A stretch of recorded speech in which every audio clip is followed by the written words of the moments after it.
আসসালামু আলাইকুম। আপনারা সবাই কেমন আছেন? আশা করি সবাই অনেক ভালো আছেন। আল্লাহর রহমতে আমিও অনেক ভালো আছি। তো চলে আসলাম নতুন আরেকটি ব্লগ নিয়ে। আমি বেশি একটা ব্লগ ভিডিও বানাই না, কেননা আমার ছেলে মেয়ে অনেক ছোট। বেশি একটা ব্লগ ভিডিও বানানো হয় না। আর আজকে ব্লগটা শুরু করলাম সকালের নাস্তা দিয়ে। আশা করি আপনাদের ভালো লাগবে। তো এই যে আমি রুটি বানিয়ে নিচ্ছি, এখন এগুলো ভেজে নিচ্ছি। সকালে মাত্র বেশি বেশি রুটি বানাই না, মাত্র 4-5টা রুটি বানাই, 4টা থেকে 5টা এরকমভাবে রুটি বানাই। বেশি একটা রুটি খাই না। আমার হাজব্যান্ড খাবে 2টো আর আমি খাবো একটা, আমার ছেলে খাবে একটা। তো এই যে আমার রুটি বানানো শেষ, এখন পরোটা ভেজে নিচ্ছি আমার জন্য আর আমার ছেলের জন্য। তো চা বানিয়ে খেতে দিয়ে দিব, ওনার 8টা থেকে অফিস, তো উনি খেয়ে দিয়ে চলে যাক, তারপর বাকি কাজটা আপনাদের সাথে শেয়ার করব। ওই যে আমার মেয়ে আর আমার হাজবেন্ড খেতে বসে গেছে। তো আশা করি আজকের ভিডিওটা আপনাদের ভালো লাগবে। সবাই দেখতে থাকুন, স্কিপ করবেন না। সবাই ভালো থাকবেন আর আমার পাশেই থাকবেন। আলহামদুলিল্লাহ, সকালে নাস্তা করা হয়ে গেল।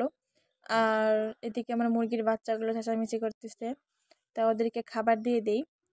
আর এখন তো শীত, এত সকালে তো রোদ উঠে না, এজন্য মুরগিগুলো ছাড়বো না, এভাবেই থাকবে।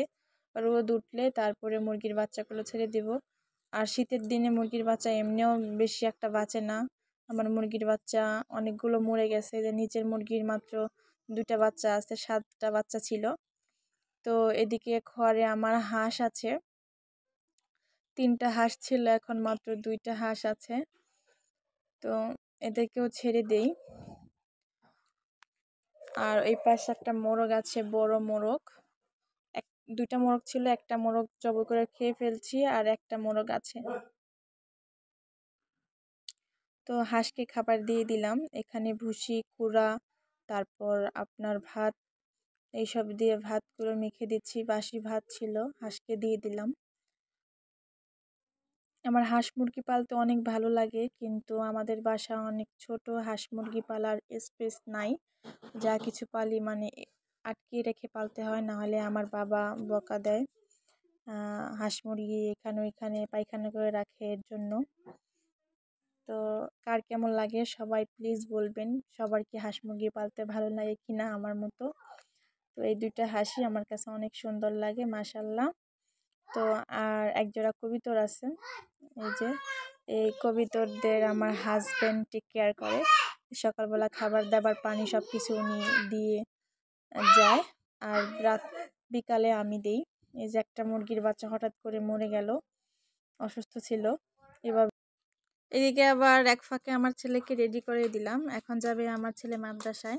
এই যে আমার মেয়ে আগে আগে দৌড় দিতেছে যাওয়ার জন্য, মানে আমি যে ওরে রেখে যাই আমার বোনের কাছে, এই জন্য আগে বের হয়ে যাওয়ার জন্য। তো আগে ঘরটা তালা দিই, তারপরে যাই। দরজা তালা দিয়ে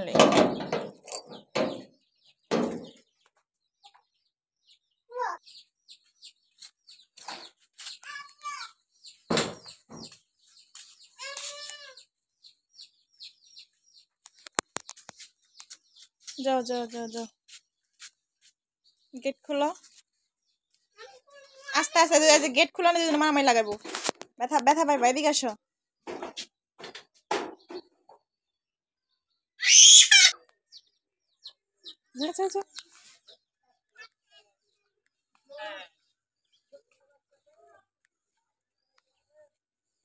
যাবো না, খুলে যাও।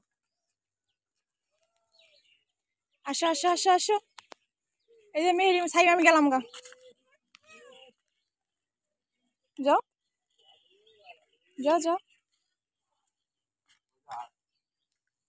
যাও। আমাদের বাড়ি সামনের বাগান,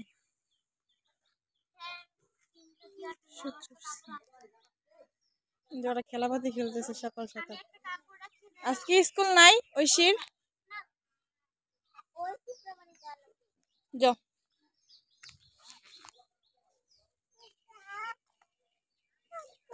আস্তে আস্তে, রাস্তাতে গাড়ি। এই যে আমাদের রাস্তা।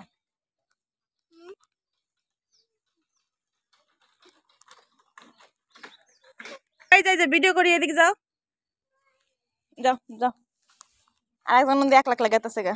থাকো তুমি, যাও, তোমার বিলাই খাইবনি। চলো আমি চাই, আমরা যাই গা, আমরা মজা খাম, চলো আইলো বিলাই। যে মাদ্রাসার গলি,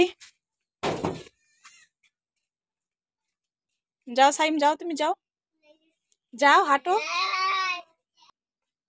যাও।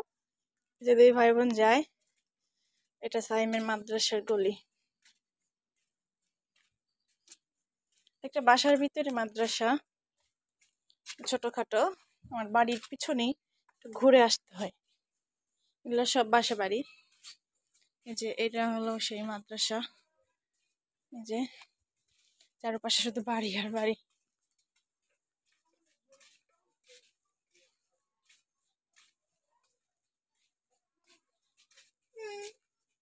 যাও।